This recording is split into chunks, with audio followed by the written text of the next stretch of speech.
Welcome to my YouTube channel. In this video, beautiful story named The Mystery of the Burning House. In the small town of Maplewood, nestled between thick woods and winding creeks, there was an old house at the end of Birch Street. The house, once grand and lively, had been abandoned for years. Its windows were boarded up, the paint was peeling, and the front yard was overgrown with weeds. The townsfolk whispered about it, saying it was cursed or haunted, but no one knew for sure. That is, until the night it caught fire. The blazing inferno lit up the sky, drawing everyone out of their homes. Firefighters arrived quickly and managed to extinguish the flames before the house was completely destroyed. But the mystery remained: how did the fire start? Two curious boys, Sam and Jake, were determined to find out. Sam, the older of the two at 12, was the thinker. He loved puzzles and mysteries, always trying to solve them like the detectives in his favorite books.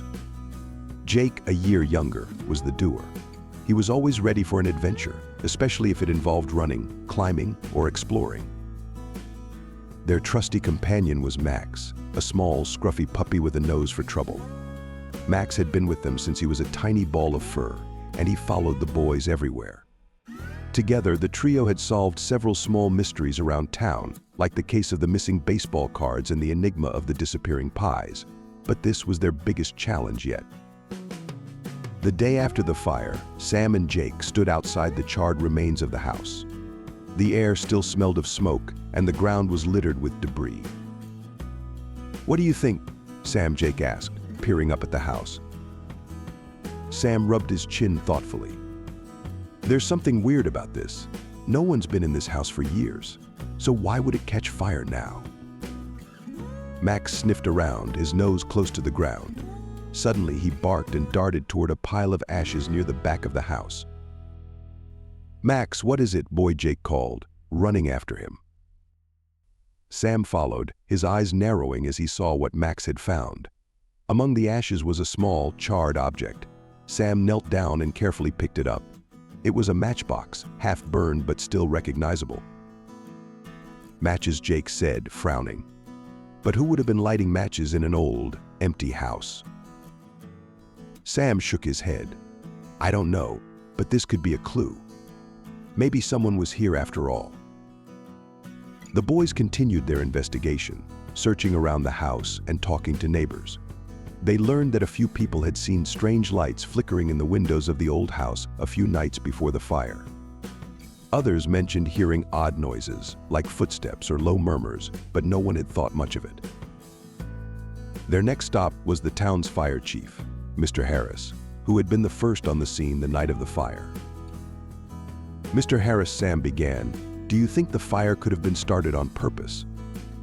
The fire chief scratched his head, his brow furrowed. "Well, it's possible. We found traces of kerosene around the base of the house, which suggests it might have been deliberately set. But we don't have any suspects." Jake's eyes widened. "So someone really did start the fire?" Sam nodded, thinking hard. But who? And why would they do it? As the boys and Max headed home, they discussed the possible suspects. There was Mr. Thompson, the grumpy old man who lived down the street and always complained about the house being an eyesore.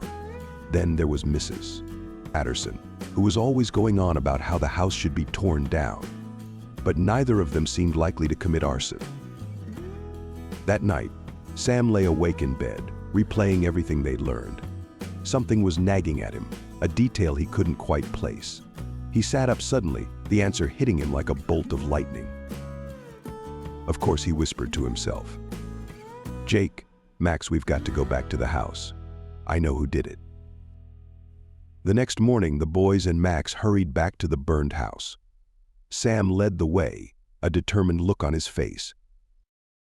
"Where are we going?" Jake asked, a little out of breath. "To the basement," Sam replied.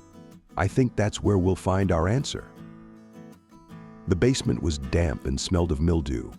It was filled with old furniture, broken boxes, and a layer of dust that hadn't been disturbed in years. But in one corner, the dust was gone, replaced by fresh footprints and a pile of ashes.